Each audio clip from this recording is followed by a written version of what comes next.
Hey guys, today I'd like to take a look at another mask that I'm going to pull out of storage to take a look at. As I have in the past, from time to time I like to take a mask that I have in storage in a bunch of Rubbermaid bins. They're not masks that are classics by any means, and I don't display them, but I thought it'd be kind of fun just to pull one from time to time and take a look at a mask that doesn't get too much attention generally. And this week, I'd like to take a look at the 1999 Don Post Trench Mouth.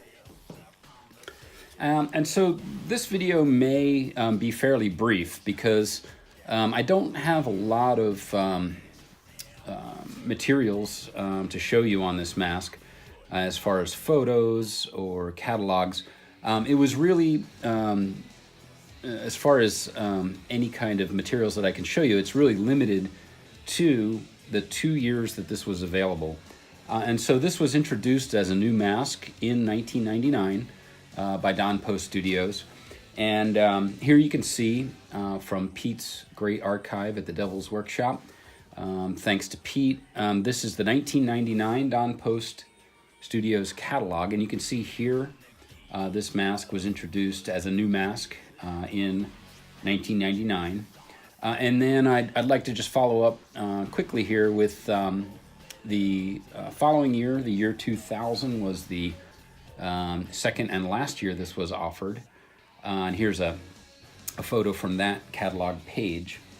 And so this is one of the masks that is sort of typical of the late 90s Don Post masks. It was made in China, and as it says on the tag, made in China. These masks, most of them did not have the name of the mask printed on the tag as earlier masks did with this type of tag. This one happens to have the original price tag on it. It was $29.99 originally in the store. I guess where it was purchased. But these masks from China kind of suffered, many of them, from quality issues, and they were all sort of a similar type of sculpt, it seemed. This one in particular reminds me of a couple of other masks from that era, one being a mask that I featured in a previous video, and here you can see a picture of that one. That is the Dry Bones mask. Sort of just a ghoul with wispy hair sort of mask, and another one that's sort of a classic.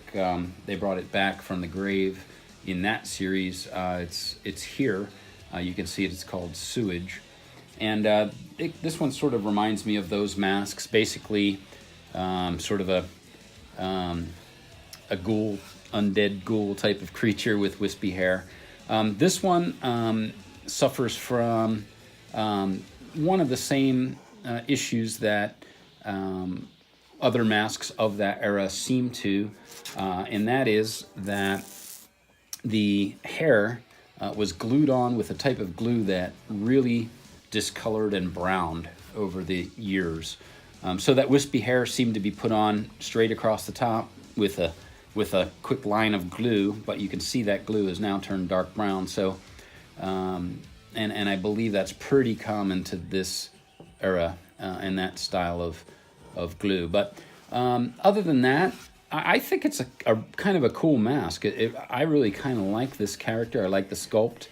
I think it's well done. It's a typical black paint with a green wash over that, and then the teeth are painted. That's the extent of the paint job on it. And it is not slid up the back. So it is kind of a tight fit. I don't know if they were all unslit on the back. It's kind of a neat sculpt. It has sort of a normal ear there and a deformed ear on this side. So there is some detail and attention to the sculpt. I think the sculpt is the best part of it. It's pretty thin as most of those masks were, but it does, as you can see, hold its shape fairly well. It's just a cool design, I think. Without a nose, it has sort of the jaw that's exposed here, sort of where the nose would be. the open mouth, the missing tooth, the extended chin. I don't mind the mask at all. I think it's kind of cool. But again, I don't really have a lot of information on this mask. I don't think there's a lot of information to be had about it. And it's one that I picked up just because I thought it was pretty cool looking and inexpensive. So I would recommend taking a look at some of these late 90s masks. They're surprisingly kind of hard to come by, some of them. If you look through those catalogs, there's some that I have never seen actual copies of. And this is probably one of them. I don't know if I've seen another one of these, but I think it's cool. It would display well.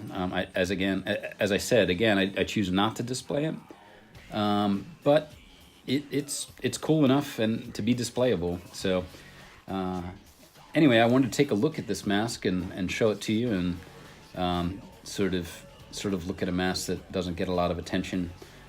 Pull one out of my deep storage again and take a look at it. So again, that is the 1999 Don Post Studios Trench Mouth. As always, thanks for watching, guys, and we'll see you next time.